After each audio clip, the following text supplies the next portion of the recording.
Compañeros, ¿votarían este 21 de junio por un proyecto político que busca revivir exactamente la misma doctrina militar que dejó miles de falsos positivos y masacres en Colombia? Dicen que quien no conoce su historia, ni a los verdugos de su pueblo, está condenado a que la extrema derecha se la repita a balazos. Hoy iniciamos una investigación histórica de 2 capítulos. Abrimos los archivos desclasificados que el establecimiento lleva 30 años intentando quemar. Destapamos el pacto de sangre en la JEP del general Rito Alejo del Río y cómo el uribismo instauró la maquinaria de los falsos positivos. Despierta Colombia, porque hoy te demuestro que el candidato de la derecha, Abelardo de la Espriella, quiere llegar a la presidencia para revivir exactamente esta misma doctrina de la muerte. Compañeros, hoy una vez más vamos a sentarnos frente a frente a un criminal y con las confesiones de uno de los hombres de más alto rango de la maquinaria de guerra del Estado, el general retirado Rito Alejo del Río. Un militar que junto a figuras como el general Mario Montoya se convirtió en el socio estratégico del expresidente matarife Álvaro Uribe Vélez para instaurar en este país la macabra doctrina de la muerte y los falsos positivos. Pero esto no es solo un relato del pasado. Este expediente tiene nombre y apellido en el presente. La extrema derecha nos quiere vender hoy al tigre de papel Abelardo de la Espriella como el salvador de la seguridad nacional, cuando en realidad su campaña busca exactamente replicar este mismo modelo. Un Estado que silencia a balazos, que criminaliza al sindicalista y que gobierna de la mano con escuadrones de la muerte. Bienvenidos al capítulo 1 de esta investigación, el origen del mal. Uribe es de las personas que más información filtra. Y aclaró ante la justicia sus relaciones con el expresidente, que fueron muy cercanas durante la gobernación del hoy senador. Del Río relató una visita que le hizo el expresidente Uribe en el año 2013. Me manifestó que si yo había leído el libro de él. Yo ese día le dije, no, doctor, leí la primera página. Y no lo quise leer, seguir leyendo. Y el libro que había mandado a comprar lo rompí. Porque usted ahí exalta la labor y le da los agradecimientos a 2 personas que fueron nefastas para la institución, tanto policial como militar. Reveló los nombres de los oficiales que, según él, fueron nefastas. Al general Padilla de León y al general Naranja, que han sido personas que siempre nos han atacado, que han buscado subrepticiamente enlodar a muchas personas. Le dije, yo rompí el libro y no lo quiero leer. Él tal vez me llevaba uno de estos porque alcanzó a meter la mano en el maletín y volvió y lo hundió. Del Río también relató un hecho cuando él era comandante de brigada y Álvaro Uribe ejercía como gobernador de Antioquia. Y en una oportunidad, estando en el Mutatá, en operaciones, usted sabe que él es intenso. Permítame que emplee ese término. Él es muy intenso y él quiere estar metido todo, ¿no? Entonces se me fue a meter en las operaciones que qué ha pasado, que haga, que no sé qué. El militar tropero, famoso por su mal genio, le habría contestado duro. Recuerden que usted es el gobernador y yo soy comandante militar. Yo respondo por la parte militar. Yo no estoy subordinado a usted porque soy del ejército. Mi comandante supremo es el presidente, no es usted. Después, contó el verdadero motivo de la ruptura de su amistad con el jefe del Centro Democrático. Aseguró que cuando Uribe ya era presidente, permitió que se abriera un proceso por narcotráfico en Estados Unidos con pruebas de la policía colombiana contra el padre de Pedro Juan Moreno. Entonces, aún me iba, pero si no hubiera sido por nosotros, a Pedro Juan nos estaban siguiendo. Le dije, hombre, no hable paja, presidente. El general, hoy en libertad, afirmó que luego de ese reclamo, no volvió a saludar al expresidente Uribe. Y entonces dije, nunca más. ¿Por qué? Porque yo era muy amigo del doctor Pedro Juan Moreno Villa, pero amigo, yo lo quería en el alma. Para entender esto, debemos retroceder en el tiempo y abrir los archivos desclasificados que el establecimiento lleva 30 años intentando quemar. Debemos sumergirnos en la cuna del paramilitarismo en Antioquia para descubrir cómo los generales y los políticos de extrema derecha firmaron un pacto de sangre que hoy nos quieren volver a imponer con el papucho Abelardo de la Espriella.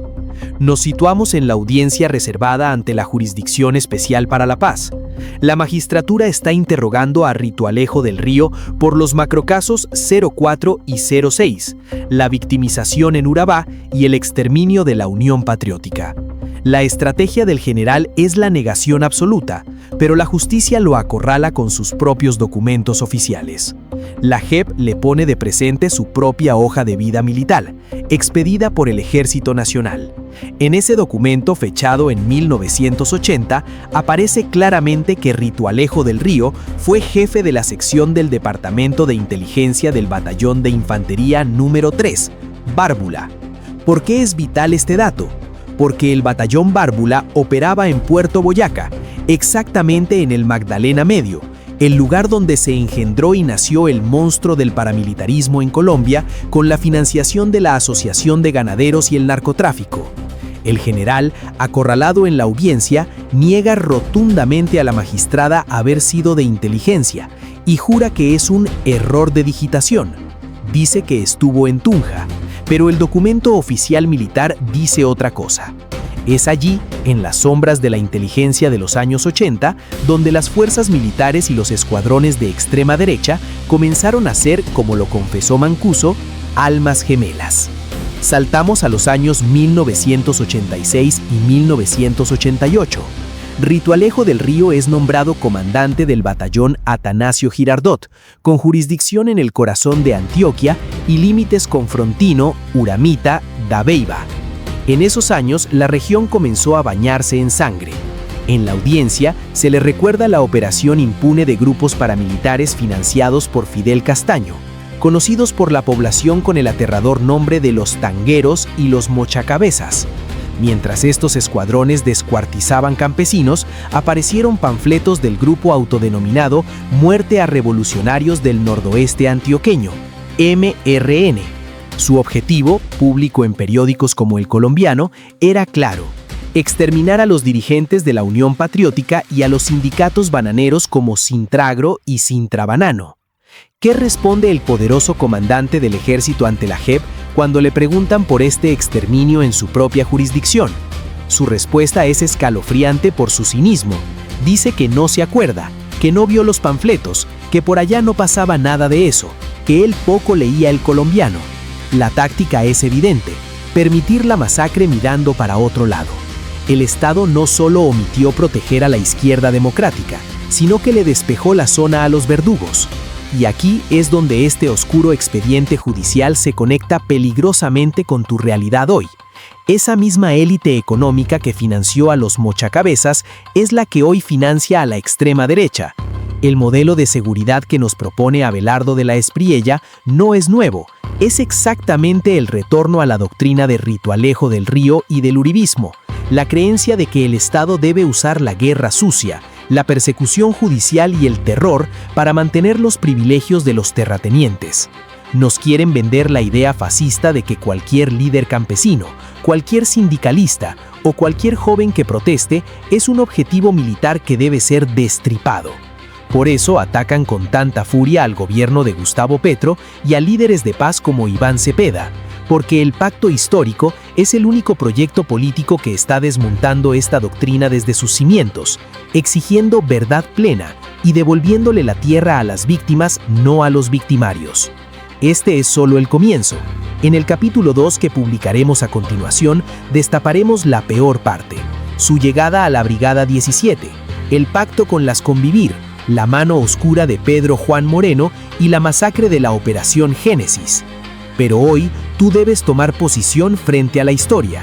Y la pregunta obligada de hoy, sabiendo que la extrema derecha defiende la doctrina de Uribe, Mario Montoya y Rito del Río, ¿vas a permitir que un candidato como Abelardo de la Espriella llegue a la presidencia para repetir esta historia de sangre y falsos positivos en Colombia?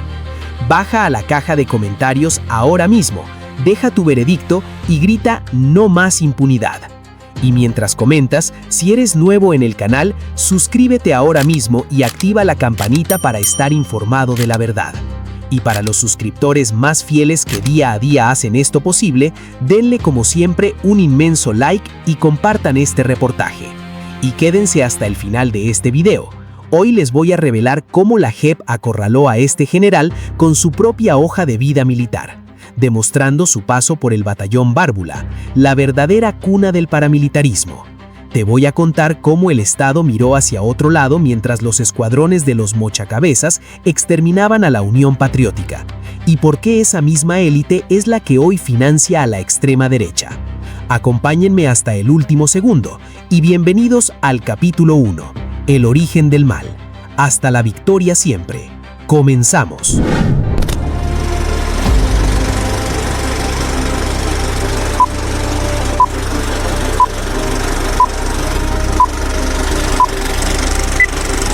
Bien, vamos a empezar con el interrogatorio, señor del Río. Y vamos a empezar con unos elementos pues generales que tienen que ver con su componente biográfico. Cuéntenos, por favor, cuál es su situación jurídica actual, específicamente respecto a cuántos procesos judiciales que cursan en su contra. Yo me acogí a la JEP, como bien lo dijo el doctor Salazar, en el año 2017. Fallado tengo el proceso que estaba pendiente por segunda instancia, el caso de Marino López, que lo han querido conectar con la operación Génesis. Hay otra investigación por el caso de Mapiripán. Me trataron de vincular con el caso del doctor Álvaro Gómez Hurtado. Fue precluida esa información porque se vio que los testigos eran totalmente falsos. El caso de Jaime Garzón, que me indican que yo era el comandante de la brigada cuando yo había entregado la brigada hacía mucho tiempo atrás, no tenía nada que ver con esa brigada. Prácticamente esos son los casos, señora magistrada. Bien, díganos también cuál es su domicilio actual y en qué condición del régimen de libertades está usted beneficiado. Mi domicilio es en una casa de la Escuela de Caballería, la casa 208. Yo estoy ahorita por disposición de la JEP en libertad. Me encuentro libre, me puedo desplazar, pendiente pues de todas estas actuaciones para llegar a culminar la situación final. Bueno, sí, señor, muchas gracias. Señor del Río, ¿usted ha recibido amenazas, ha estado en situaciones de riesgo o ha recibido presiones de algún tipo relacionadas con el aporte de la verdad que usted daría en esta jurisdicción? Por el aporte de esta verdad no, pero sí he recibido muchas presiones, muchas amenazas, y de ahí que yo haya solicitado que me dejaran acá por seguridad en la Escuela de Caballería. Tenía seguridad pues para desplazarme, yo poco salgo, únicamente al hospital militar o cosas muy puntuales, porque sí tuve amenazas tremendas de diferentes actores armados y hasta de miembros de la fuerza pública. ¿Quiere referirse un poco más detalladamente a estas amenazas y presiones?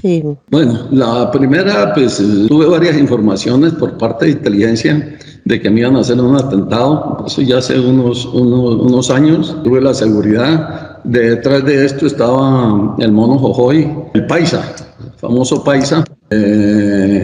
Hay varios informes que me han enviado diferentes organismos en donde me dan esto. Además, estuvo casi inminente el secuestro del hijo mayor mío hace unos años, en quienes estaban haciendo esas coordinaciones para secuestrarlo. Era la coordinadora de Bogotá, la coordinadora guerrillera, y por orden de El Paisa y del mono Jojoy. Por otro lado, he tenido algunos inconvenientes con algunos miembros, quiero ser muy claro, algunos miembros específicos, especialmente la policía, que eran muy allegados al coronel Danilo González, a quien yo denuncié por una prácticamente presión y por otros aspectos que él venía desarrollando.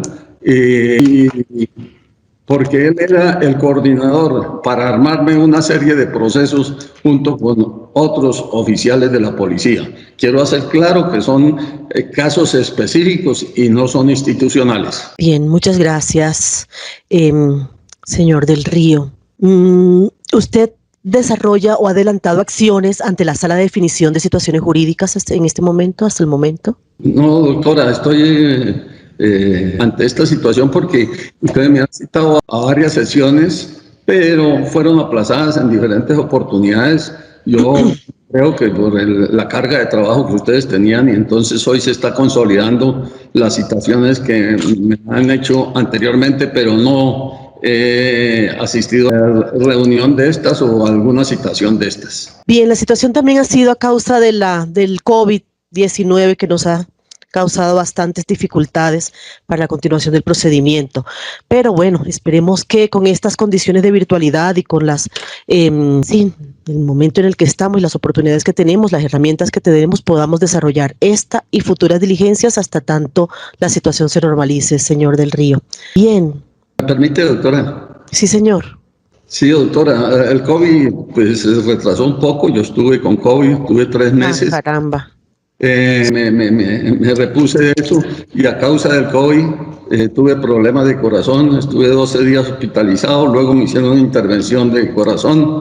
Yo quería pedirle, doctora, para las próximas reuniones, si fuera posible, yo el día 5 y 6 de abril tengo exámenes de cardiología y microscopio de ojos. Eso es entre las 8 y la 1 de la tarde. Y el 21 de abril a las 8 de la mañana tengo la vacuna del COVID.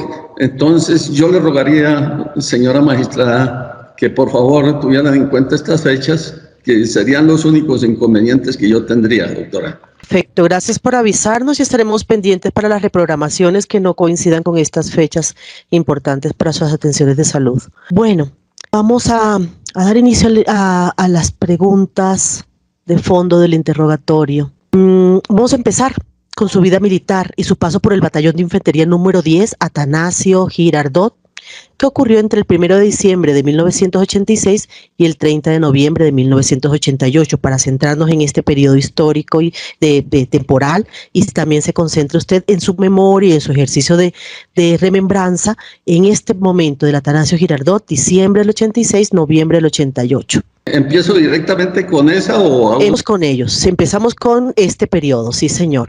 Bueno, en el año 86... llegué trasladado al batallón Girardot, comandante, un ambiente operacional sumamente difícil, porque es que allí se convergían todo tipo de elementos al margen de la ley.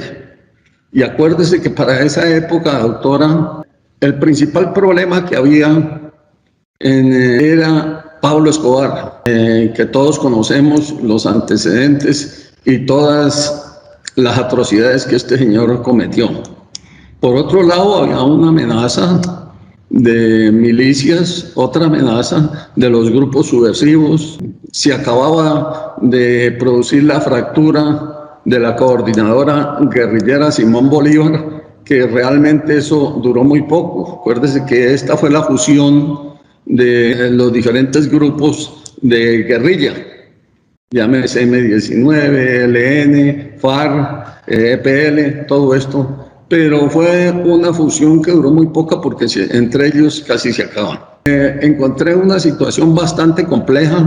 Para esa época, el batallón Girardot prácticamente estaba respondiendo por toda la jurisdicción, casi de todo Antioquia. Únicamente se le quitaba al batallón Girardot la parte de Urabá, pero tenía desde el Bajo Cauca hasta Frontino y parte del oriente. Entonces era una jurisdicción sumamente extensa, compleja, con todos los problemas de inseguridad que habían, con bandas terroristas, con narcotráfico, es decir, todo lo habido y por haber. Allí yo estuve 2 años, doctora. Durante esos 2 años, sí. Adelante, siga, continúe con su relato. Durante esos 2 años tuve que desplazar el puesto de mando a Frontino, a no sino Uramita, Santa Rosa, Tarazá, por la gran cantidad de acciones al margen de la ley que se estaban sucediendo allá. Y fuera de eso, pues en el Bajo Cauca antioqueño había un marcado asentamiento de grupos de narcotraficantes. en donde allí operaban parte de grupos alzados en armas, es decir, la guerrilla, narcotraficantes puros y algo otros narcotraficantes que estaban camuflados dentro de la población civil. Contra todos ellos se operó y yo considero que en los 2 años que estuve allá se cumplió con la misión. No hubo problema, el único problema fue que yo comandé la operación contra Pablo Escobar en la hacienda del Bizcocho, en donde se nos fugó porque hubo la delación o prácticamente la deslealtad de un coronel del ejército que le dio aviso de la operación que se estaba llevando a cabo, pero más sin embargo se detuvieron, no me acuerdo si 33 de los sicarios que él tenía, fueron entregados. En ese tiempo no había fiscalía, se entregaron a los jueces de orden público y a los pocos días quedaron libres, así como muchos de los que se capturaron allá, que se entregaban a la regional de orden público y prácticamente por maniobras de los abogados o no sé, a los 2 o 3 días quedaban libres. Entonces era una labor bastante compleja. Medellín ha sido sumamente complejo. Señor del Río, sí, voy a continuar con el interrogatorio y vamos a centrarnos en la región de Urabá. Yo quiero que usted nos diga cuál era la jurisdicción del Atanasio Girardot. La jurisdicción del Atanasio Girardot al principio era del Bajo Cauca, es decir, de Tarazá, porque al principio eso era del batallón Nariño, pero después se la quitaron porque no operaba y se la dieron al Girardot. Entonces era de Tarazá hasta todo el centro de Antioquia. Únicamente se le quitaba el oriente antioqueño, pero tenía el sur antioqueño y el oeste hasta Dabeiba. Muy bien. ¿Quiere decir que usted patrulló en Dabeiba entre 1987 y 1988? Más que todo en Dabeiba no. Estuvimos con puesto de mando en Uramita, en Frontino, que era donde estaba concentrado todo el problema de narcotráfico y de grupos guerrilleros, bastante. Dabeiba para esa época pertenecía al comando operativo que funcionaba en Urabá. Bien, ¿hasta dónde llegaban ustedes por el occidente en su jurisdicción del Atanasio Girardot 1988? Era Peque, Uramita, Frontino, Abriaquí. Esa era la línea más o menos por el occidente. Bien. ¿Qué partes cercanas a Dabeiba o qué ingresos tenían en Dabeiba y cuál era la coordinación con este comando operativo? El comando operativo prácticamente era para esa época el comandante de toda esa zona, y es bueno aclarar porque muchas veces se comete el error de pensar que en Urabá siempre estuvo la Brigada 17 y no, hubo comando operativo, jefatura militar y la Brigada 17 se vino a crear en el año 94, doctora. Antes fungían comando operativo, jefatura militar, y ya me quedaría en este momento muy difícil poderle narrar a usted cuál era la jurisdicción especial tanto del comando operativo como de la brigada. Yo podría decirle del batallón Girardot. ¿Estuvo usted en Dabeiba en ese periodo? No, señora. ¿Hicieron patrullajes conjuntos, operaciones conjuntas con el comando operativo? No, señora. Cada cual tenía sus mandos propios y sus propias operaciones en su jurisdicción. ¿Conoció usted la jefatura del comando militar número 1 con sede en Urabá? ¿Qué nos puede decir de los mandos del comando operativo? Doctora, en el año 88, 87, no estoy seguro si fue 87 o 8, el comando operativo estaba en Uramita. Dieron la orden que debía salir y ubicarse para controlar la región de Urabá, y salió, y yo llegué al comando de Uramita y hasta ahí llegaba la jurisdicción de Uramita, Frontino, y ya se creó ahí lo que fue el comando operativo, que lo sacaron de ahí y lo mandaron para Urabá, más exactamente para Apartadó o Carepa. Bien, Que usted recuerde, estamos en 1987, 1988, ¿cuáles eran las formas de violencia más comunes en esa época, en esos territorios? Doctor, era tremendo.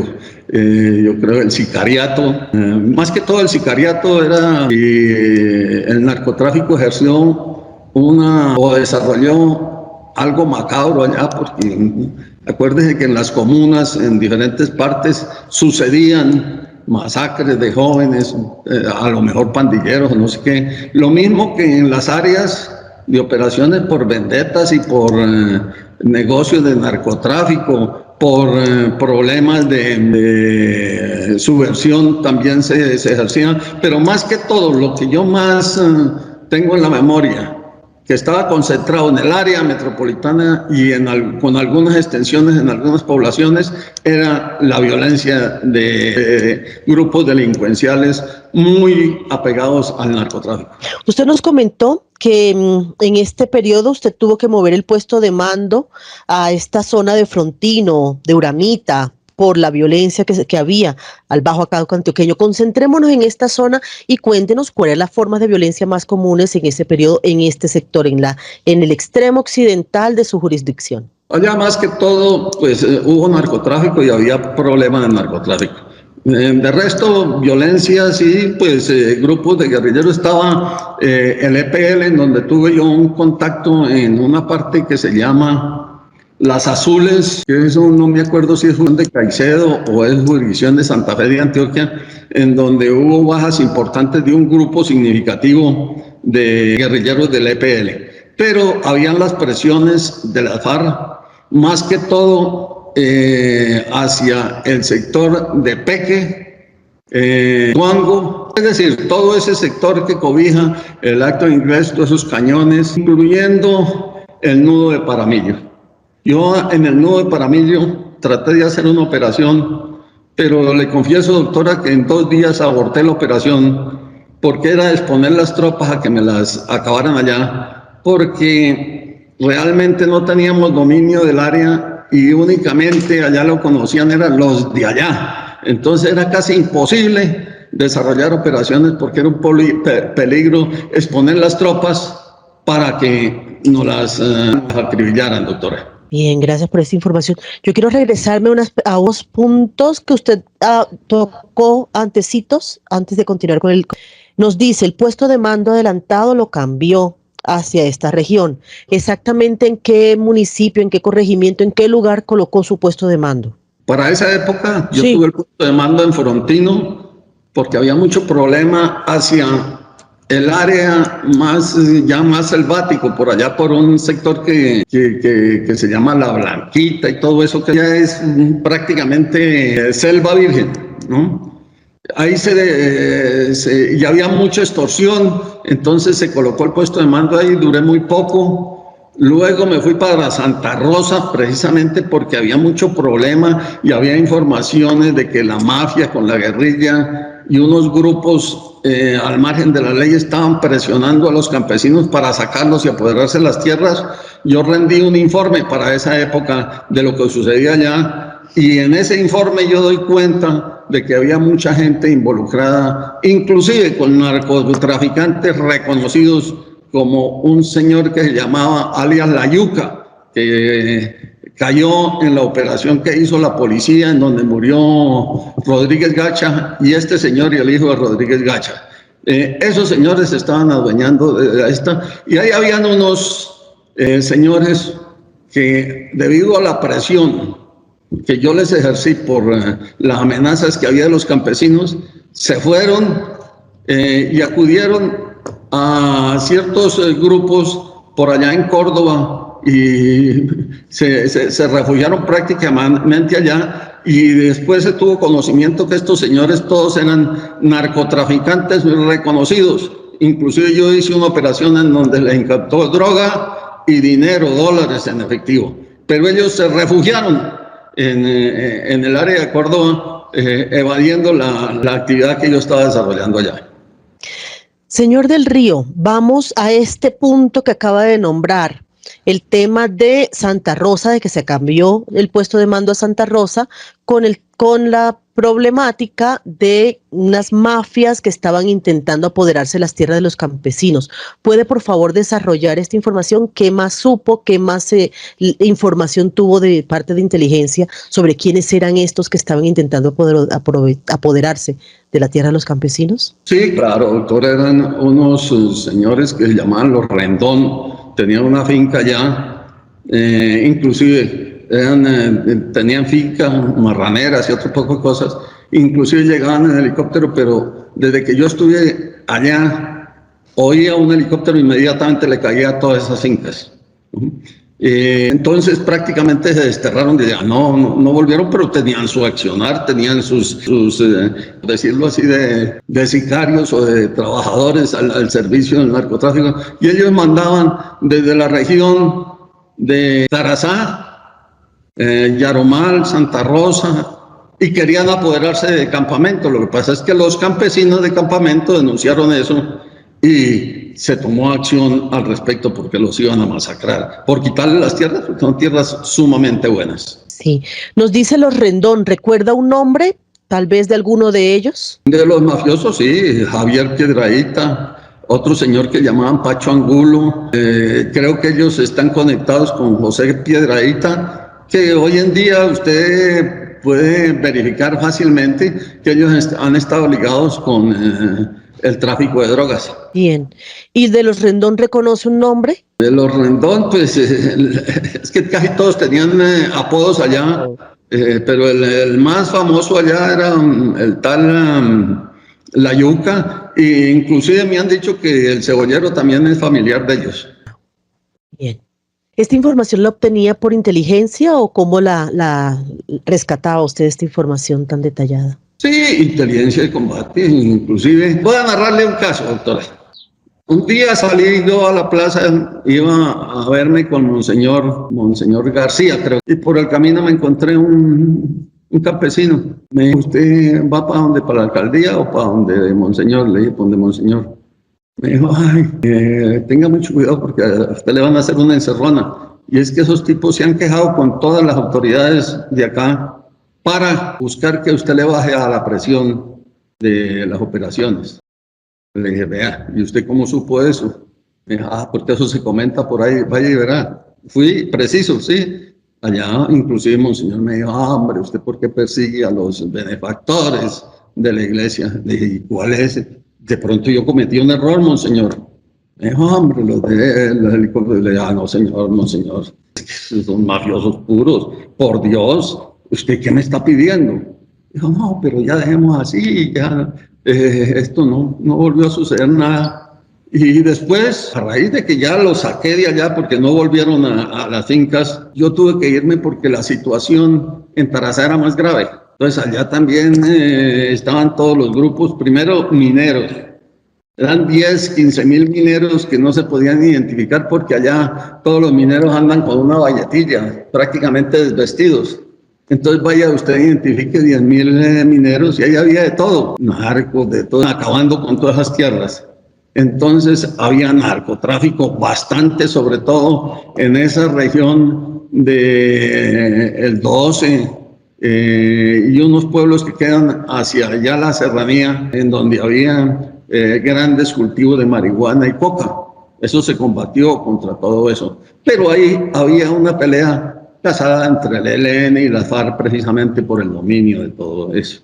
Esa era la situación y yo por eso tenía que estar cambiando porque muchas veces no era que yo cambiara a motu propio, sino que el comando de la brigada me decía, hombre, la situación en tal parte, váyase para allá. Entonces yo andaba con la maleta al hombro, doctora. Bien, ¿qué era su S2 en ese momento? Doctora, me tocaría mirar porque he tenido tantos subalternos que de pronto ahorita me traiciona la mente, doctora. Pero sí, una próxima anoto esa pregunta y averiguo en los listados, doctora, porque sinceramente ya por los años es difícil. Bien. ¿Cuánto tiempo estuvo usted con el puesto de mando en Frontino? Frontino como 2, 3 meses, pero yo salí de allá y allá del batallón. ¿Y en Uramita? En Uramita fue más o menos un mes. Ya después esa región, perdóneme doctora, Sí. Esa área la va a ocupar un batallón que se estaba creando, que yo incorporé la primera compañía y se entrenó en Medellín, que era la compañía del batallón Nutibara. Cuando estuvo entrenada esa compañía ya empecé a tener un alivio porque a medida que se iban entrenando compañías se les iba entregando jurisdicción. Entonces el Nutibara ya cogió Uramita, todo ese sector. Posteriormente creo que hubo una organización y ya al batallón Nutibara lo mandaron para los lados de Urrao y ya el Girardot volvió a asumir su área. Pero esa fue la situación mientras yo estuve allá. Bien, ¿eso fue al principio, digamos 87, o fue ya hacia el 88 esta presencia suya en Frontino y Uramita? Es que yo creo que la presencia en Frontino fue en el 86 y en Uramita, perdóneme, ahí sigo metiendo, en el 87. Y en el 88 creo que estuve en Uramita porque recibí el puesto de mando del comando que funcionaba ahí, que yo inmediatamente hablé con el comandante de la brigada porque estratégicamente estaba sumamente mal colocado, es decir, con un peligro inminente de que hubiera una toma, porque estaba en la base de un cerro de más de 300 metros. Entonces dije, esto no puede ser. Saqué el mando unos días para Frontino y después pasé hacia el otro sector. Eso, en términos generales, esos últimos movimientos fueron en el 87. Entiendo. Bien. 87 no, 88. Perdón. En el siguiente año los movimientos de la base. Sí. Importante. Bueno, volvamos a lo del cacique Nutibara. ¿Tuvo jurisdicción con esta compañía del batallón cacique Nutibara? ¿Llegó hasta Dabeiba? No, nunca. Porque ese batallón pues estaba muy recientemente entrenado y no era más sino una compañía. Entonces, esa compañía, para aliviar la carga que tenía el batallón Girardot, se ubicó como área general Frontino. Pero al poco tiempo ya lo trasladaron para los lados de Urrao. ¿Qué sucede? Que como a los 6 meses ya nombraron comandante de batallón, porque antes únicamente habían nombrado capitanes, tenientes, sargentos y los soldados, que era la primer compañía para entrenarla para ese batallón. A continuación nombraron ya comandante y ya él estaba en el batallón Girardot, pero ya tenía autonomía sobre sus hombres. Entonces yo no creo que el Nutibara haya tenido jurisdicción en Uramita, en Dabeiba, doctora. En Dabeiba. Bien. Bueno, volvamos entonces a Frontino y Uramita en ese periodo. ¿Usted conoció sobre el desdoblamiento del Frente 5 de las FARC? ¿Tuvo esa información? Doctora, yo creo que la historia de las FARC ha sido muy recurrente en el sentido de que había unas cuadrillas madres. Cuadrillas madres yo considero que es la quinta y la cuarta cuadrilla. La cuarta era del Magdalena Medio, todo lo que cogía Urabá, el noroccidente antioqueño, incluyendo el nudo de Paramillo, es decir, esa quinta cuadrilla, y vino el desdoblamiento que yo me acuerdo, de pronto se me queda alguna, del Frente 57, del Frente 34, del Frente 18, otros dos que me pasan ahorita, pero eso todo está registrado en documentos, doctora. Bien. Me faltó preguntarles sobre el comandante del batallón cacique Nutibara en ese momento, si lo recuerda el nombre. Creo que el primero que nombraron como comandante fue un coronel Sánchez, pero no podría decirle más. Era Sánchez Henao. Esto que usted llama el desdoblamiento de las FARC, ¿qué consecuencias tuvo en Urabá? ¿Usted cómo lo percibió desde su lugar, desde su desdoblamiento, y qué efectos tuvo en la población, en la región, en en la lógica de la... Mira, doctora, al desdoblarse el quinto frente de las FARC, obtuvo un poder extraordinario, porque fue cuando prácticamente copó áreas muy grandes, y allí, por ejemplo, en Urabá, el problema era que prácticamente estaban en confrontación FARC y EPL.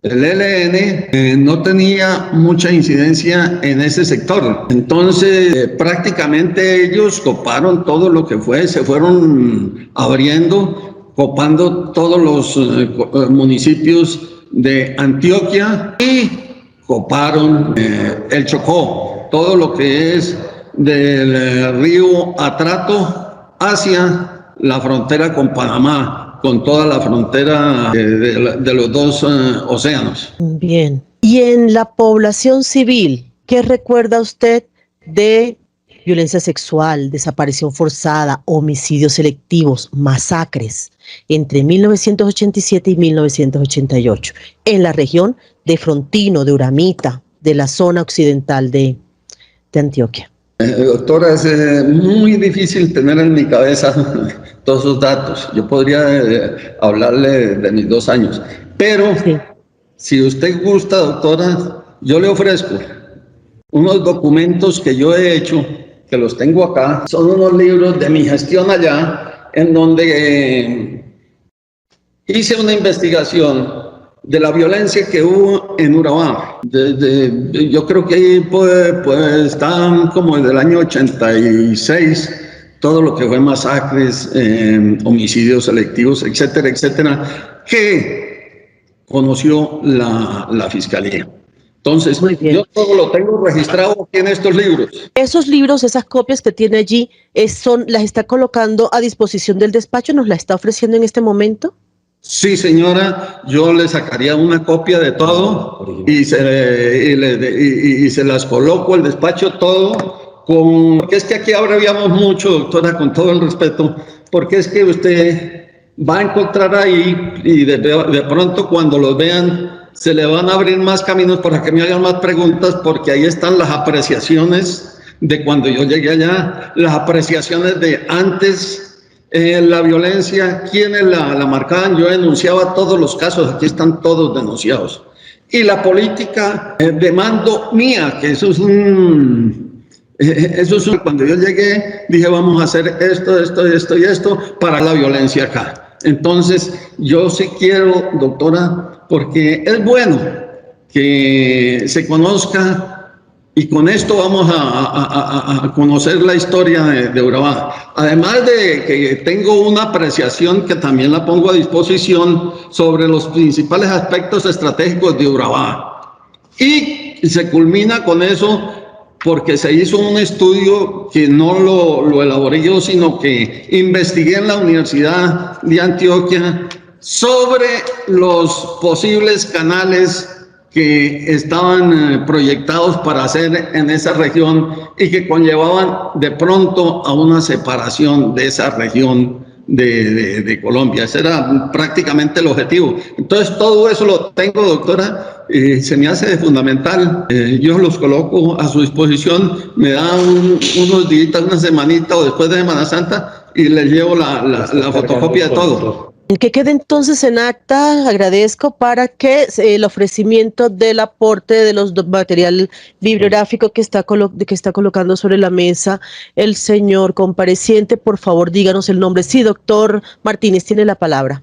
Gracias, señoría. Yo quisiera pedirle permiso a usted y a los magistrados de la sala para que me permitan mostrar a la cámara la portada de los libros y enunciar cuántas páginas tiene cada uno de ellos.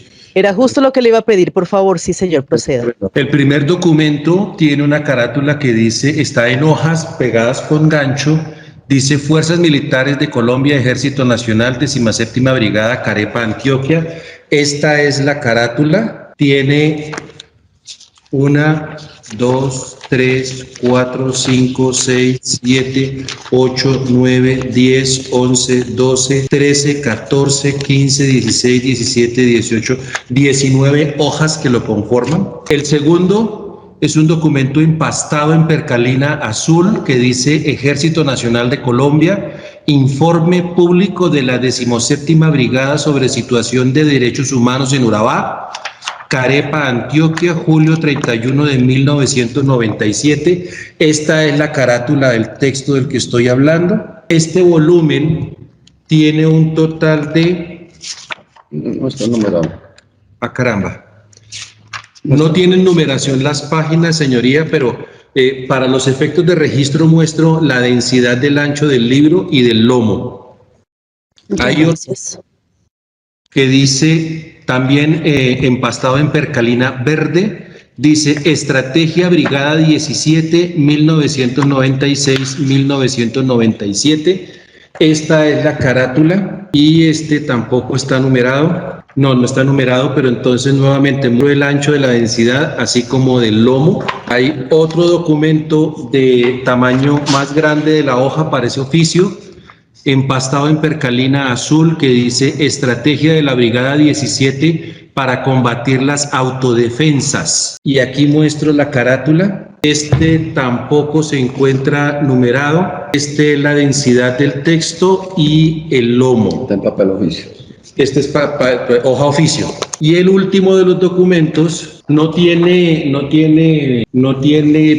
esta es la densidad y este es el ancho, pero su primera página, la muestro aquí públicamente, su primera página empieza con una identificación de Fuerzas Militares de Colombia, Ejército Nacional, 17ª Brigada, es el oficio 00604 de fecha abril 11 de 1996. Con ese documento comienza este texto.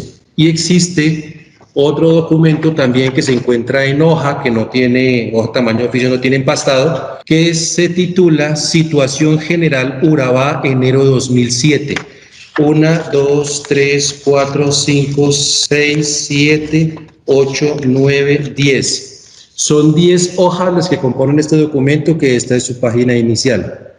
Con su venia, señoría, yo quisiera solicitar que se me autorice el tiempo más o menos del día de mañana, tal vez, o el fin de semana, para hacer la reproducción de estos documentos y que el señor general pueda quedar con la copia de ellos, poniendo a disposición de la sala los originales. Por la siguiente razón, notarán ustedes al momento de poner la página que esta cuenta con una serie de marquillas y de pestañas, de anotaciones propias del uso, del manejo, la manipulación de estos documentos, porque al momento en que se adopte esta información por parte de la sala y para poder organizar los cuestionamientos futuros al señor general, podrán ser indicativos del trabajo que se ha venido desempeñando, no de una prueba fabricada para esta diligencia, sino del manejo durante hace tal vez 20 años. Bien, gracias, doctor, por las explicaciones y gracias, señor del Río, por el material, por la documentación que pone a disposición del despacho y de los sujetos procesales. Bien, retomemos el cuestionario. Vamos. Ahora sí. Doctora, Diga. ¿me permitiría una interrupción ahí? Sí, para irnos concentrando. Sí, señor.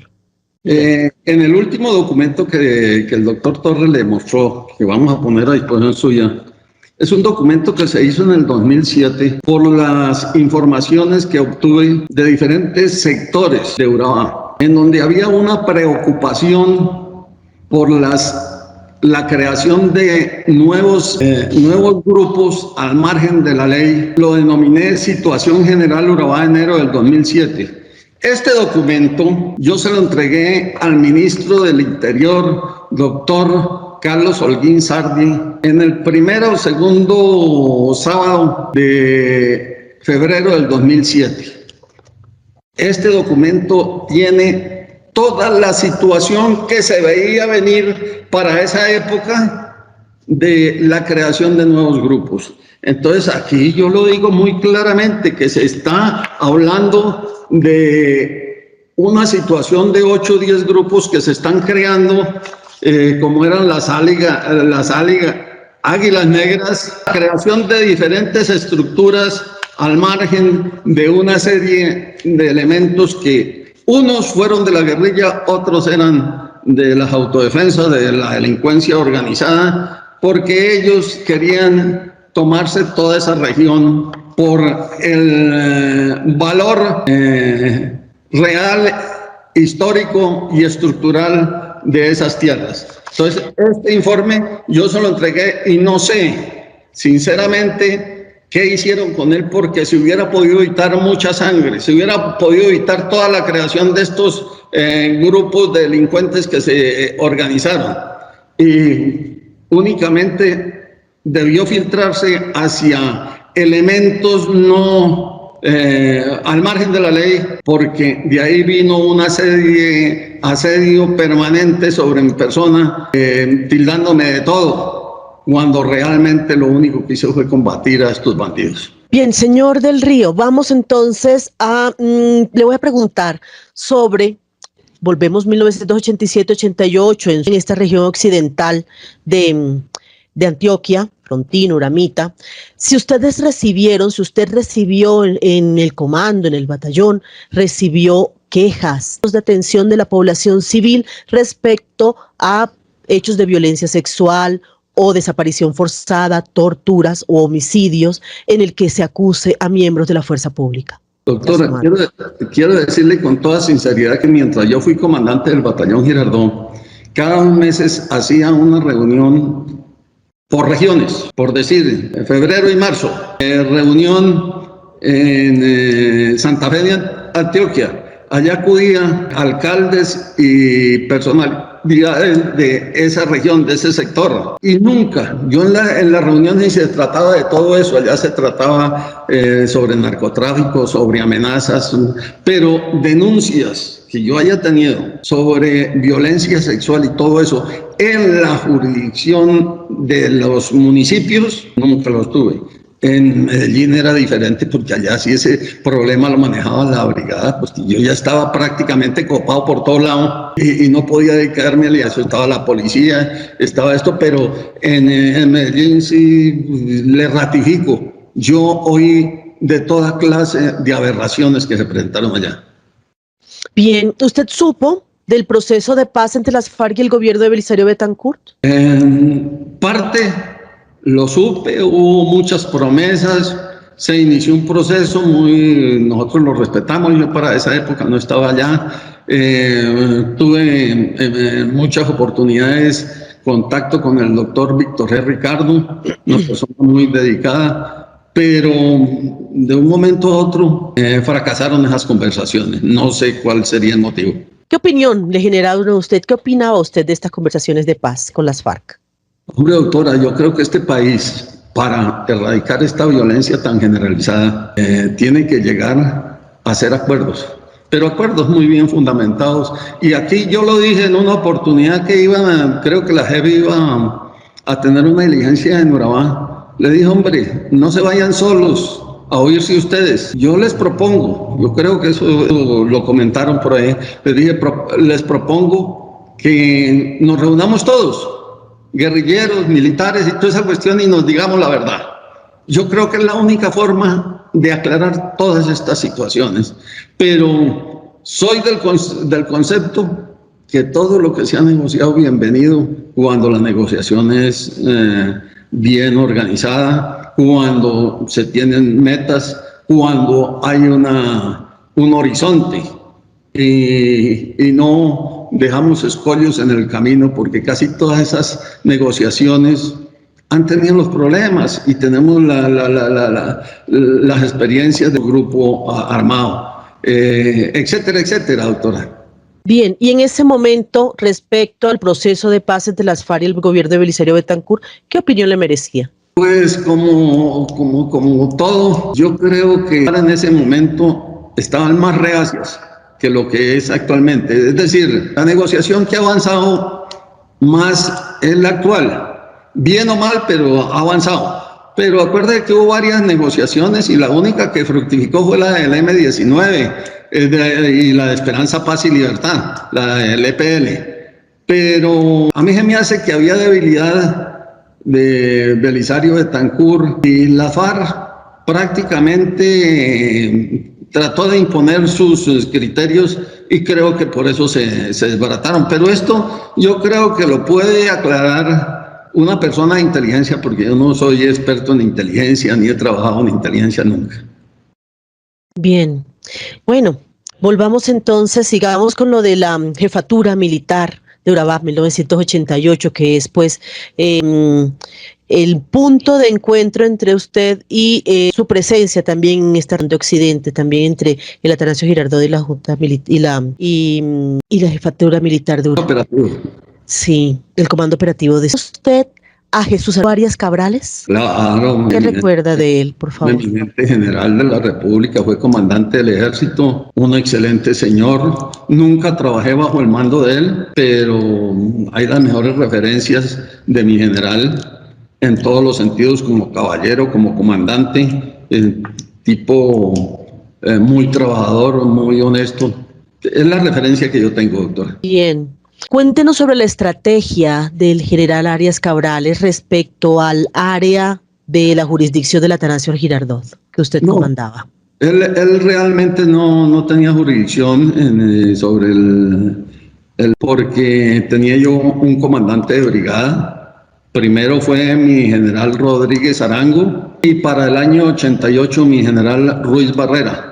Entonces, mi general Arias para esa época no tenía ninguna, ni mando ni control sobre las tropas de la Cuarta Brigada. Eran las tropas, las comandaba el comandante de la brigada. Pero ¿tiene usted conocimiento de la estrategia que tenía diseñada Arias Cabrales para la región de Urabá? No, señora, para esa época yo era teniente coronel, comandante de batallón.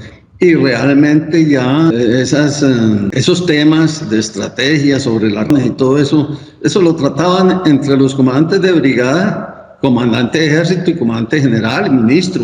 Pero realmente uno con ese grado en esa época no tenía cómo participar en esas reuniones. Bien, entonces, de sus generales Rodríguez Arango y Ruiz Barrera, sus comandantes de brigada, ¿qué información tenía respecto a la estrategia militar que se tenía pensada para controlar esta jurisdicción? No, es que no, vuelvo a repetirle, doctora, no tengo conocimiento porque ellos se reunían, hablaban, pero eso era muy cerrado y allá salían las operaciones, salían todo esto, pero empezando porque uno por fuera del batallón trabajando y no tenía acceso a ninguna de esas reuniones. Mal haría yo en decirle cuál era la estrategia, desde luego, el trabajo que hicieron allá y el apoyo que hizo, por ejemplo, cuando fue, lo poco que uno conoce, cuando fue la jefatura militar, el gobierno dictó un decreto en donde le daba al comandante de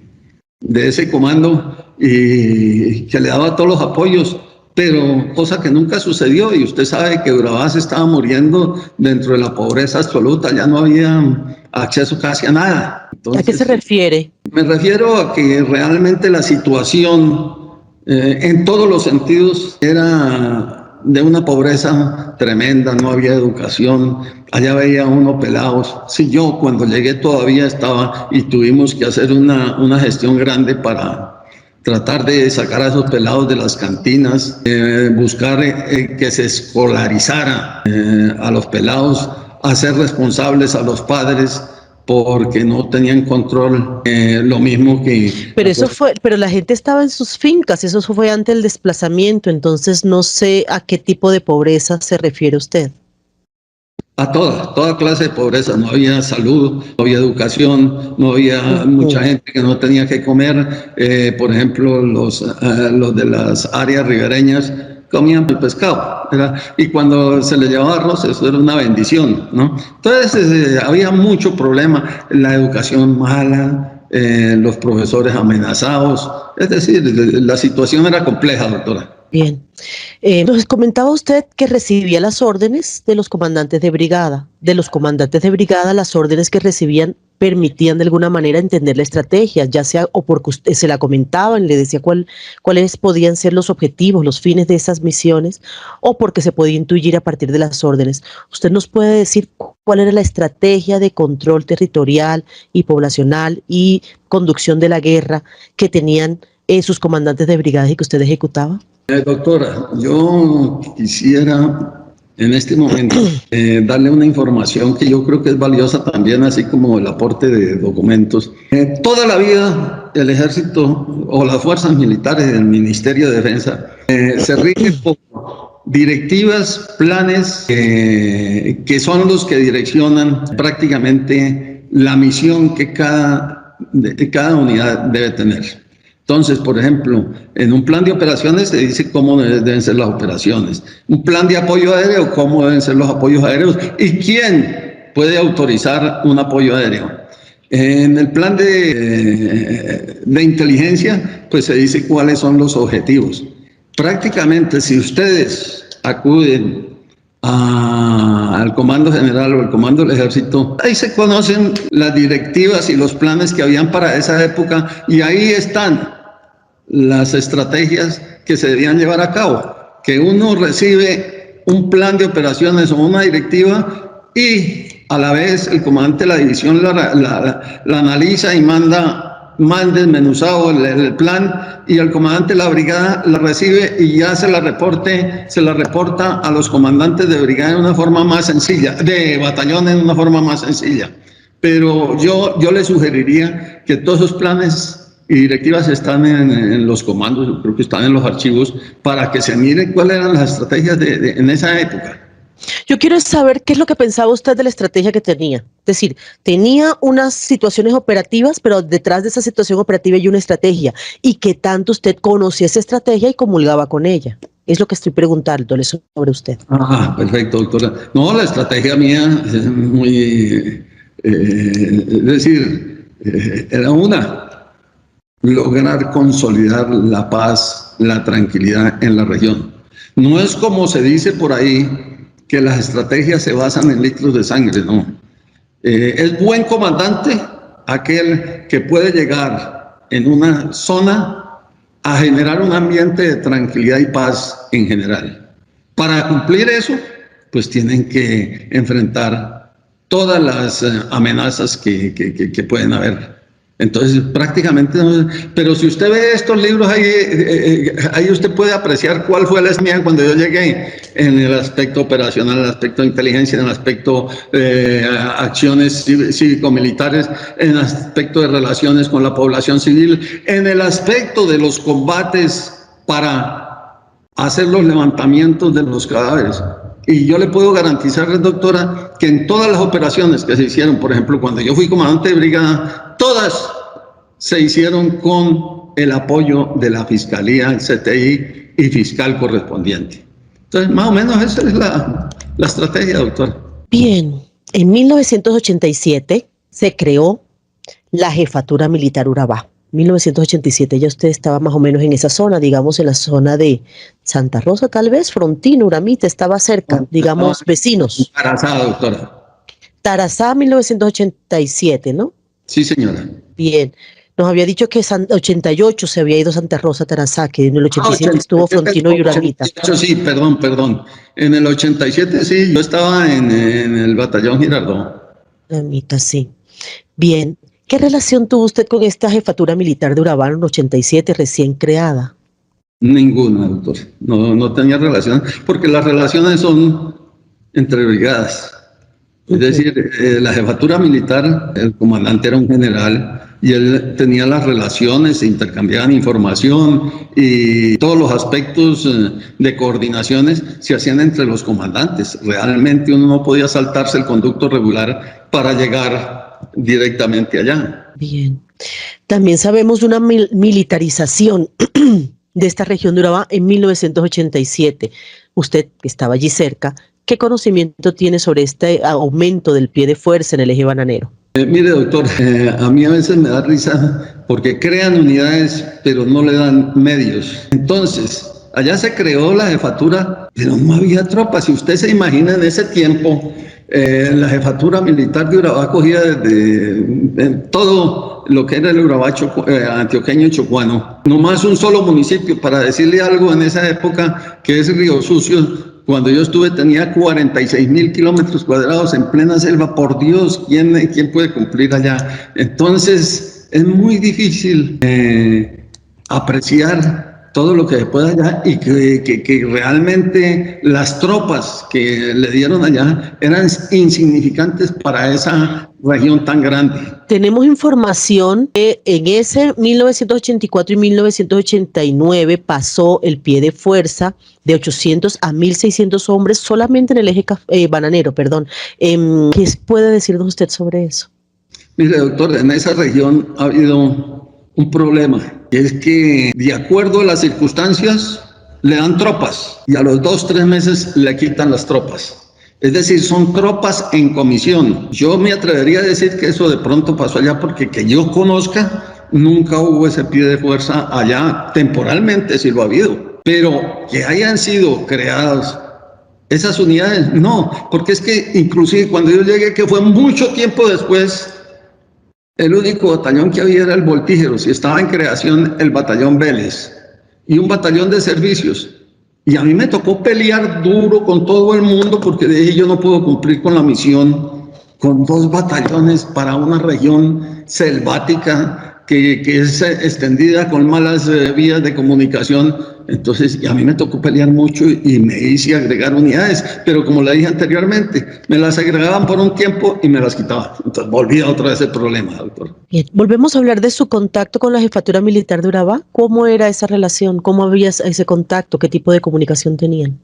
No, yo realmente el contacto de subalterno a superior, vuelvo y le repito, yo respeto mucho a mi general Arias. Cuando iban a reuniones a Medellín, pues le prestaba seguridad y de pronto él no se quedaba en la brigada, muchas veces se quedó en el batallón Girardot, porque le gustaba allá por los cerros y toda esa cuestión.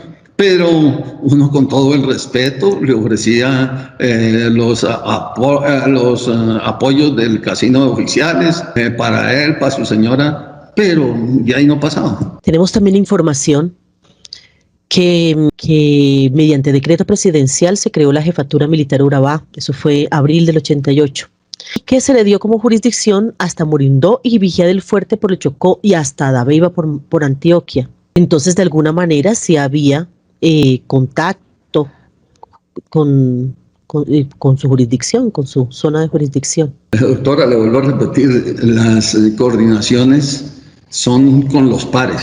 Yo no puedo tomar contacto con el comandante de otra brigada porque el comandante de la brigada mía me va a sancionar, porque yo no tengo esas atribuciones.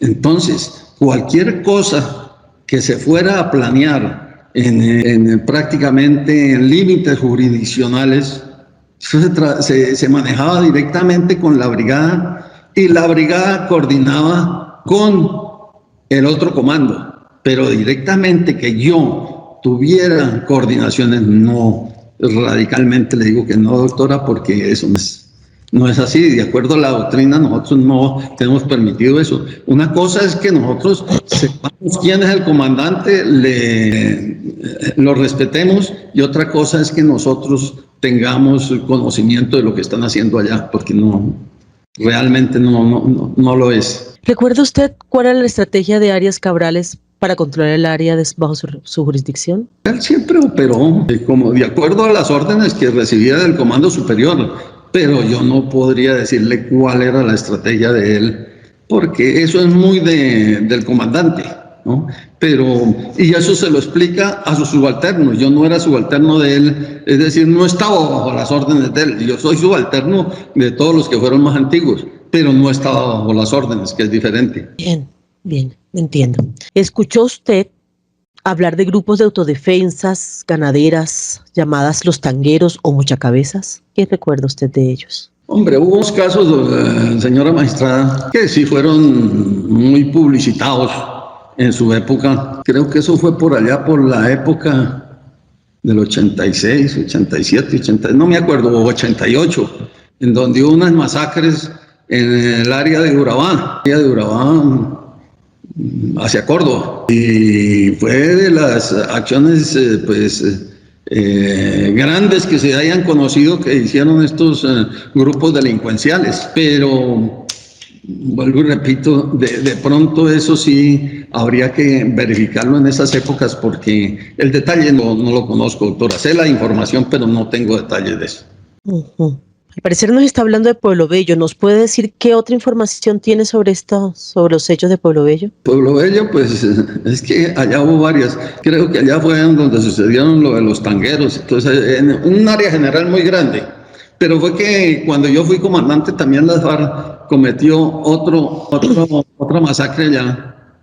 Que inclusive le quiero decir, doctora, a mí me causó impresión porque eso fue en el año 86, muy publicitado. Porque allá encerraron a unos viejitos, unos niños en un rancho y le metieron candela. Y fue muy publicitado porque allá estuvo el fiscal general, estuvo una investigación hasta Almudena, la comisionada, estuvo el inspector del ejército y todo eso. Yo rendí y puse en conocimiento de las autoridades todo lo que se ha conseguido, y a mí me causó impacto que estando yo en el batallón en Puente Aranda, un día llegó un fiscal y me dijo: general, vengo a hacer una diligencia. Cuando él me dijo de qué se trataba, 16 años después vino a ratificarme. Entonces uno a veces dice: hombre, pero ¿qué pasa? ¿Qué pasa? Una masacre tan mencionada, tan bueno, por todos los medios se publicitó y nunca se había esto. Hasta ese momento empezó la investigación de 17 o 18 personas que masacraron en Pueblo Bello, porque fue una anterior que fue tenebrosa y después volvió otra que fue de las FARC, una de los grupos de delincuencia organizada y otra de las FARC. Bien, una de los tangueros y otra de las FARC. ¿Recuerden qué año fue? Es que no estoy seguro si fue año 87, 88. Creo que fue como en el 88, doctora, no ando mal. Bien. ¿Cuál fue su reacción? ¿Qué hizo usted como comandante de batallón después de estas masacres? Doctora, conociendo uno el terreno, pues eso queda entre Córdoba, prácticamente vecindades de Córdoba y el Urabá antioqueño. Totalmente al margen en la parte norte de la región del Urabá, totalmente aislado del batallón Girardot. Ahí yo no tenía, es decir, no podía hacer nada porque no era mi jurisdicción. Para poder llegar allá tendría que pasar por la jurisdicción de la Brigada 11 y llegar al comando operativo en esa época. Pero no podía hacer nada, absolutamente nada, de informarnos, de analizar, de mirar cómo había sido, por qué había sido, pero yo creo que del resto yo no podía intervenir en ese sector. Entiendo, entonces usted se enteró de estos hechos, pero no tenía usted una incidencia, una jurisdicción que le permitiera actuar respecto a él. Exactamente, doctora. Muy bien. Bueno saberlo. Listo. Bueno, tenemos que en 1987 circularon en la región unos panfletos sobre muertes revolucionarios del nordeste antioqueño, que estaba dirigido a miembros de la UP y a sindicalistas. ¿Usted recuerda estos panfletos? Hombre, en Medellín hubo toda clase de panfletos. En toda esa región, acuérdese que en esa época aparecieron los perseguidos de Pablo Escobar, aparecieron grupos de delincuencia organizada que se llamaban autodefensas o paramilitares, los tres nombres son sinónimos, y eso había de todo y amenazaban a todo el mundo. Entonces, vuelvo y le repito, lo de Medellín, la ciudad, era tenebroso, pero en las regiones también habían amenazas y había mucho temor y todo eso.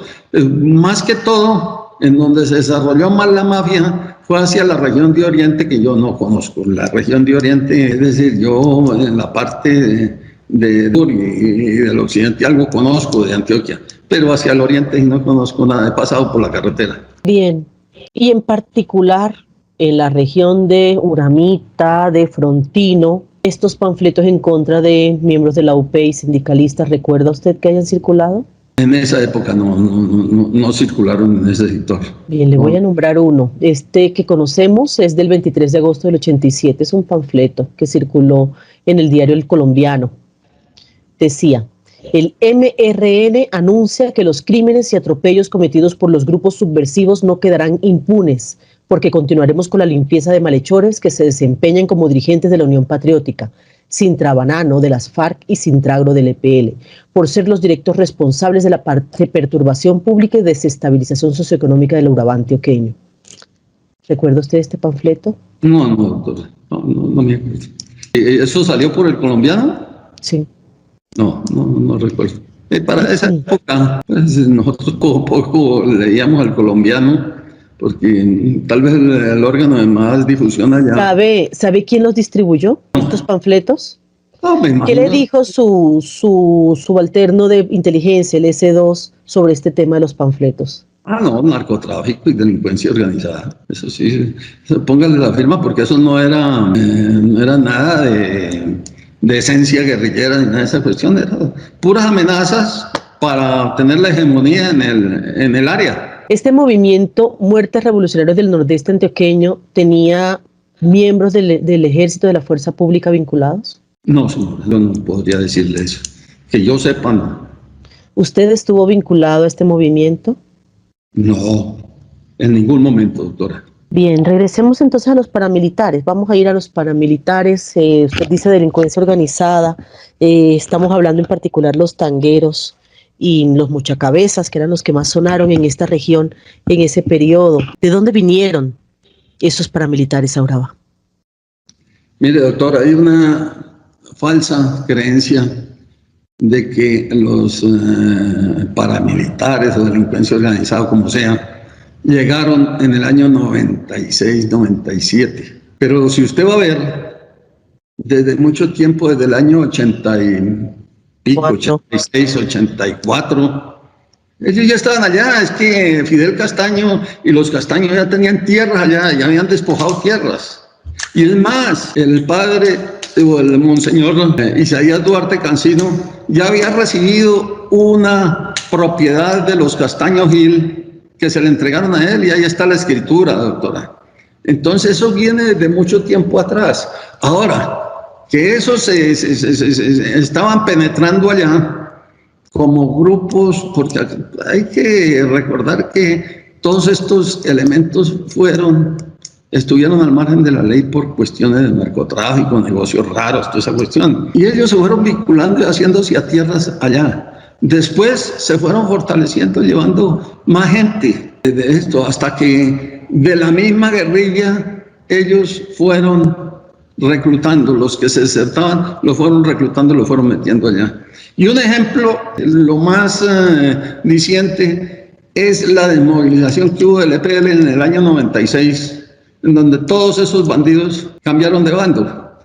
Bien, volvamos al 84, 86, que dice usted que estaban pues ya muchos de los grupos armados ilegales en esta región, de todo tipo, en particular el movimiento Muertes Revolucionarios del Nordeste Antioqueño y estos panfletos que le había nombrado.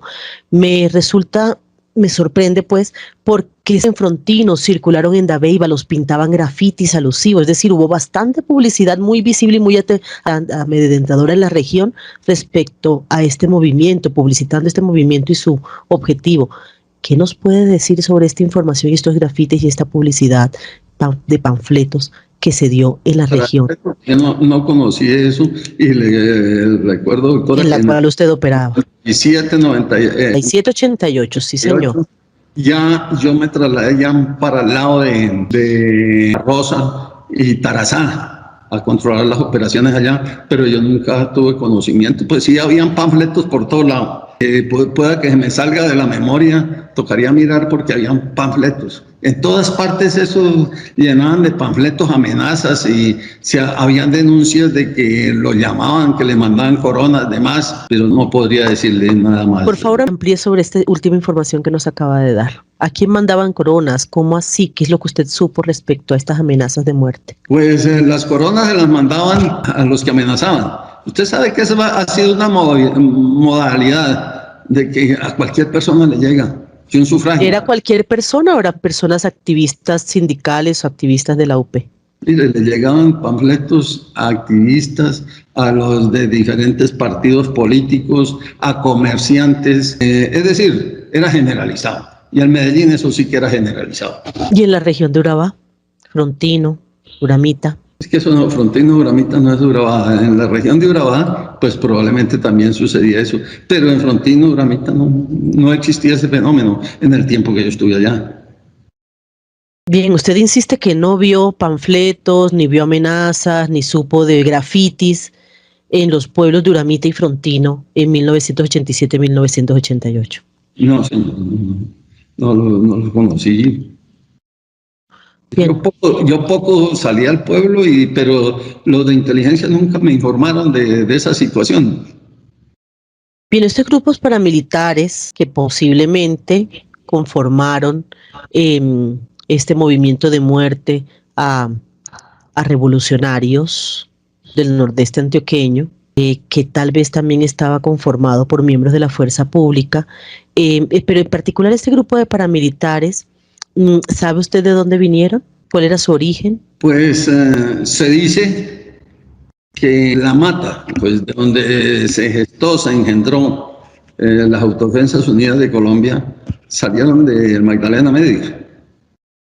Al parecer hubo coordinaciones con diferentes grupos y acuérdese que fue cuando hicieron las Autodefensas Unidas de Colombia, que ellos pregonaban una cantidad de acciones que iban a hacer, liberar al país de las acciones subversivas, pero no se sabía de dónde venían. ¿Qué más le dijeron sobre esta presencia paramilitar sus oficiales de S2, su S2? Mire, en la región, cuando yo estuve en Medellín, pues, no podemos desconocer que había toda clase de delincuencia, pero grupos conformados no los había. Hasta cuando hubo el secuestro de la hermana de los Ochoa, que ya se conformaron los mafiosos, crearon un grupo paramilitar.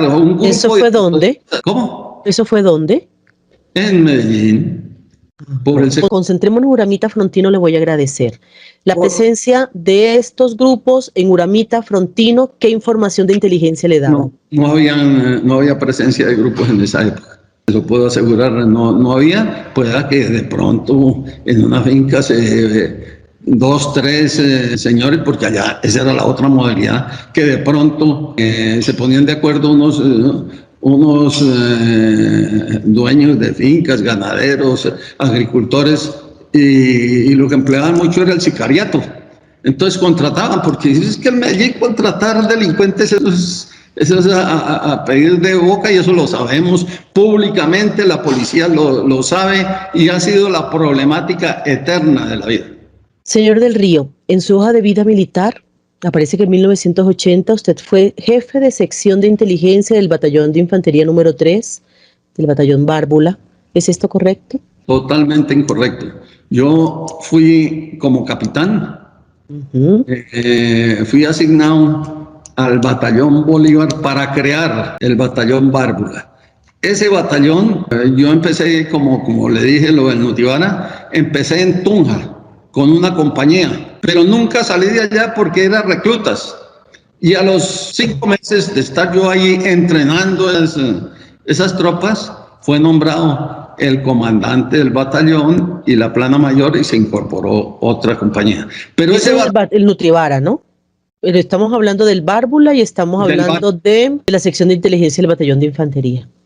Por eso, del Bárbula. Entonces, el batallón, yo nunca fui de inteligencia, nunca estuve en un batallón como dos del batallón. Yo siempre fui operativo de inteligencia, no sé absolutamente nada, y no sé en qué parte de la hoja de vida aparece eso, porque nunca fui allá. Estuve en compañía de instrucción y entrenamiento en Tunja para enviar a esas tropas al Bárbula. Y en 1980, su hoja de vida, vamos a contrastarlo y vamos a corroborar la información, porque entonces aquí tenemos una contradicción. Vamos a ponérselo de presente, si me permite 2 segundos, a ver cómo nos trata este medio virtual, que hoy se ha portado bastante bien. Muchas gracias. Bien, estamos entonces 80, sí, aquí está. A ver, 1980. Infantería, número 3, batallón Bárbula. Ya lo encontramos. Aquí está. Jefe de sección del Departamento de Inteligencia, batallón de Infantería, número 3, Bárbula.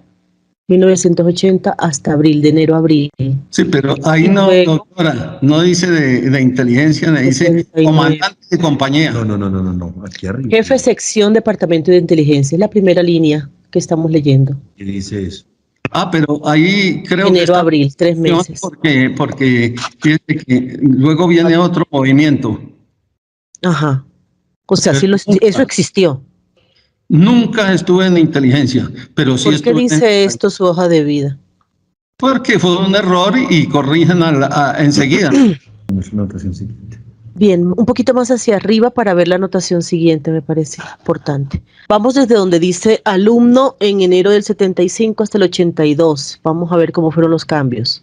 Tenemos entonces comandante de compañía en el mecanizado Jorge María Córdoba. Intendente local Infantería Jorge María Córdoba. Siguió en el José María Córdoba en Sucre 79. Luego entre octubre y diciembre, comandante de compañía en el Bárbula. Luego, enero a abril del 80, jefe sección Departamento de Inteligencia. Es lo que dice su hoja de vida. Entonces, para que por favor nos diga qué sucede. Bueno, ahí dice 1 de enero del 80 al 30 de abril del 80.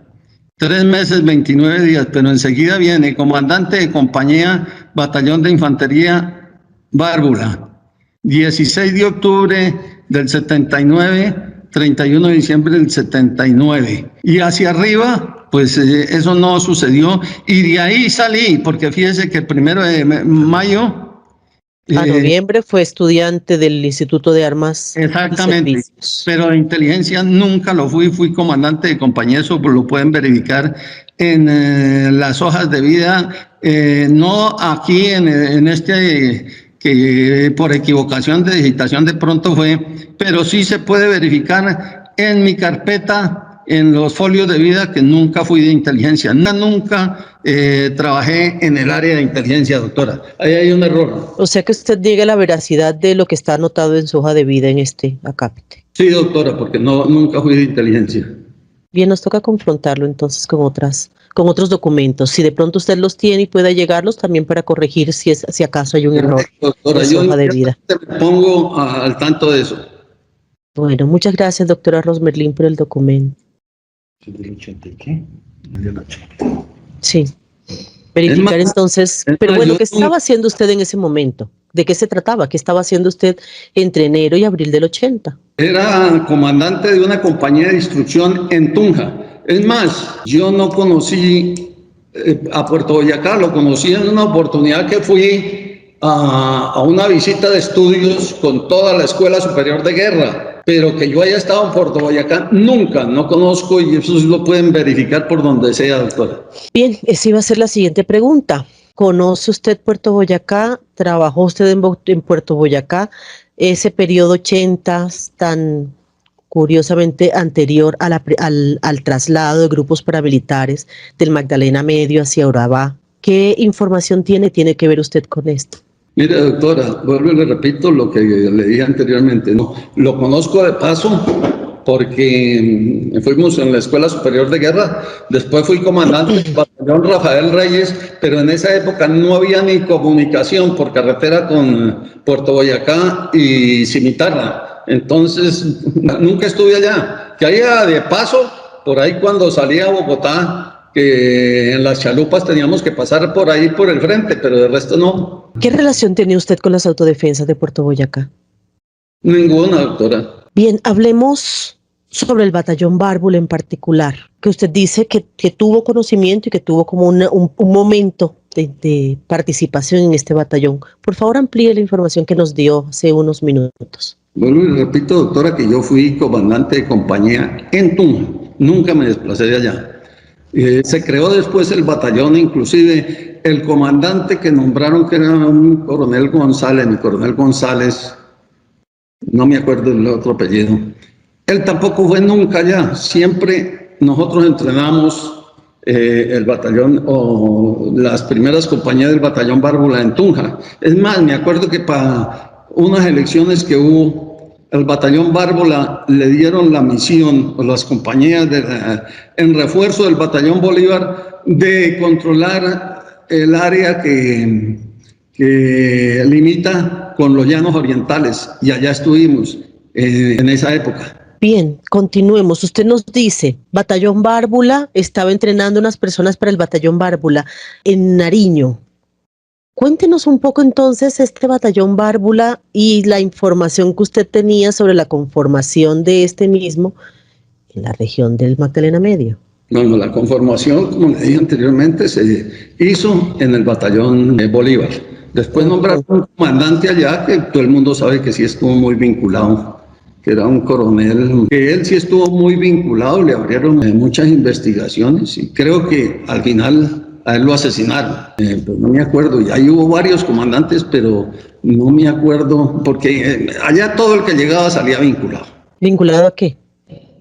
A un grupo o al otro, porque todo el mundo decía, no, ese debe ser, ese, porque aquí lo vinculan a uno porque puede ser, debe ser, o me parece. Todo el que llegaba, ¿a dónde se había vinculado? ¿A qué? Al área de Puerto Boyacá, es decir, en donde pusieron el Batallón Bárbula. O sea que las personas con las que usted trabajaba, incluyéndolo usted, en Nariño, salían luego hacia Puerto Boyacá, ¿es lo que está diciendo? Por favor, explíquese. En Nariño, no, yo no he hablado de Nariño, doctora. He hablado del Batallón Bolívar. Ajá. No todas salían allá. Vuelvo a repetir, en el Batallón Bolívar se entrenaron los reclutas, por decirlo así, que se incorporaron para empezar a conformar el Batallón Bárbula. Entonces, una vez entrenados ya, cuando habían dos compañías fue cuando las mandaron para Puerto Boyacá. Pero yo me acuerdo porque ese año yo salí a hacer curso a la escuela de guerra, curso de Estado Mayor. Yo en el 80 estaba haciendo curso. Yo voy a darle la palabra al doctor Salazar, quien estaba pidiendo la palabra en este momento, para que continuemos un poco en profundizar y aclarar este momento de la historia de su hoja de vida y de su paso que tenemos reportado en el Magdalena Medio. Por favor, doctor Salazar, tiene la palabra. Doctora Nadiezda, muchas gracias por la palabra y con su venia. Yo sí quiero llamar la atención al señor compareciente porque él, en el sentir de los magistrados del caso 06, él no puede llegar aquí a desvirtuar sin fundamento alguno lo contenido en la hoja de vida y simplemente decir que se trata de una serie de errores numerosos y que lo que está ahí lo puede desvirtuar a través simplemente de su testimonio. Yo creo que si el señor Ritolejo del Río va a empezar aquí a desvirtuar y a decir que lo que está contenido en su hoja de vida no corresponde o no se ajusta a la verdad o es una sumatoria de errores, yo creo que es absolutamente pertinente que él entregue pruebas convincentes y fehacientes y suficientes para desvirtuar lo que he dicho, porque estamos incurriendo en una serie de versiones y de decires que no se corresponden realmente con lo allí consignado. Entonces, en esa medida, yo sí llamo la atención al señor compareciente que de verdad corresponda lo dicho a lo contenido con la hoja de vida y en el caso en el cual ello no corresponda, realmente entregue los fundamentos suficientes, porque esto no es una serie, esto no es un careo entre la magistratura y el compareciente. Muchas gracias, señora magistrada. Gracias, doctor Salazar. También quisiera como informar que este documento nos llegó directamente del SECOED, del Ejército, y es un documento oficial que nos fue entregado también por esta institución castrense a la cual usted pertenece.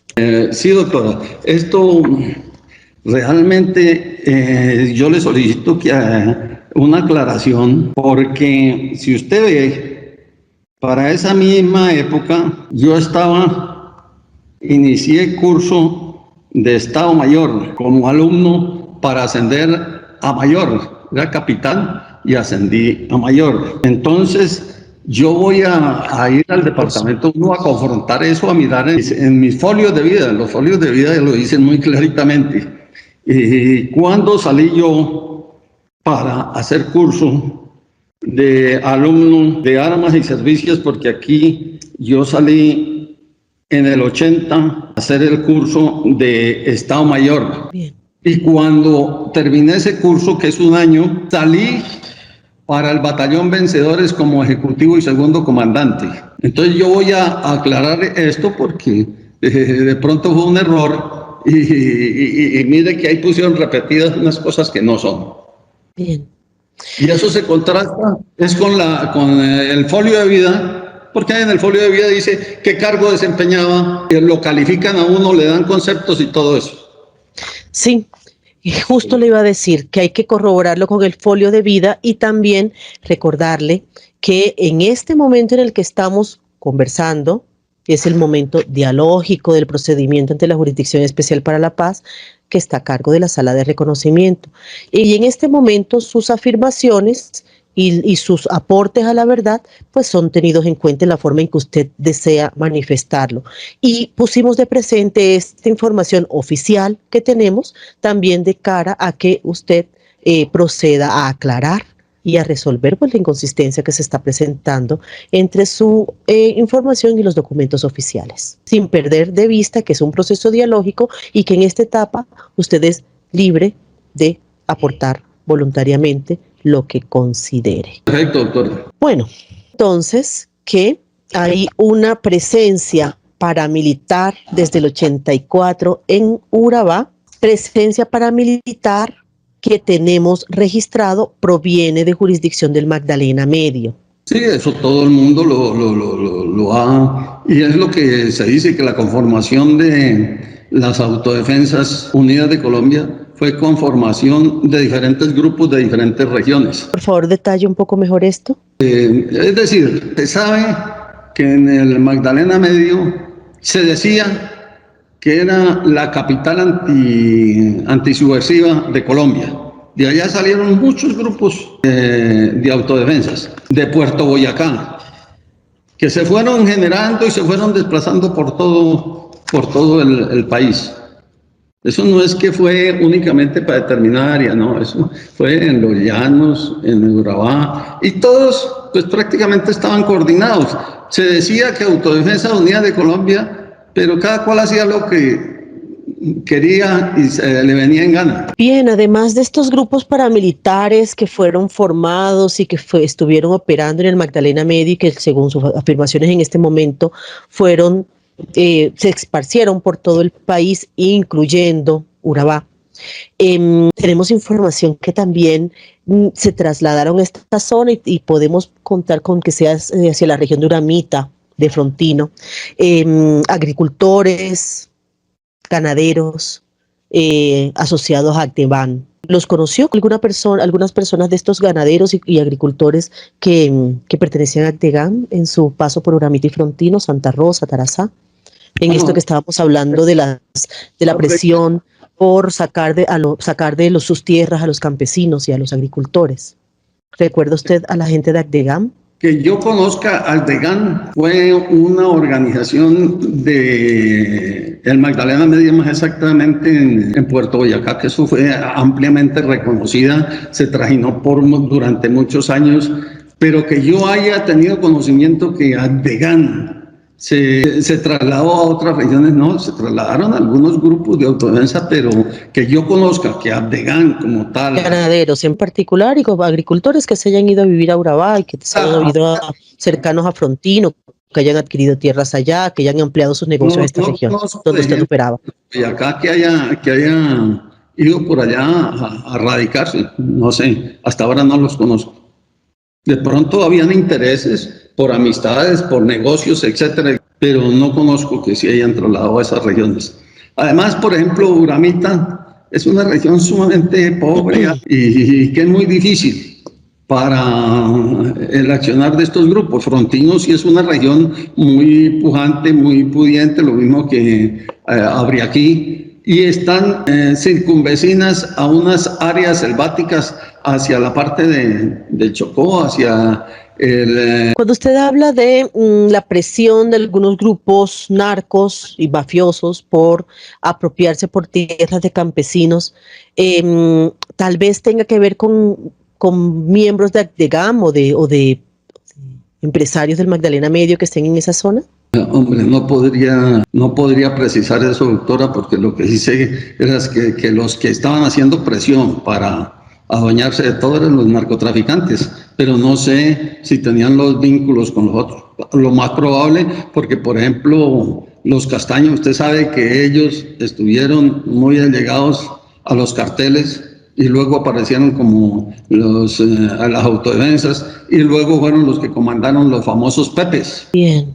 Tenemos también que había unos grafitis muy seguidos, muy frecuentes en estos municipios. Decía Sintrabananos igual a FARC, Sintragor igual a EPL, UP, guerrilleros. Tenemos reportes de muchos grafitis que estaban como llenando el pueblo, los pueblos de esta región. ¿Recuerda usted estos grafitis? Yo lo recuerdo cuando fui comandante de Urabá, que fueron denunciados. Eso están todos en estos libros de las denuncias, de todos esos que decían que los mochacabezas, que ya llegaron los mochacabezas, que llegaron no sé qué. Eso eran actos intimidatorios. Y realmente eso sí, hubo muchos grafitis por todo lado. Hacía grafitis la FARC, hacían grafitis las autodefensas, pero eso era con el ánimo de crear zozobra y inquietud en la población, y muchas veces llevaron a cabo acciones delincuenciales, prácticamente ejecutando lo que en esos grafitis se ponían. O muchas veces hacían grafitis después de que hacían una masacre.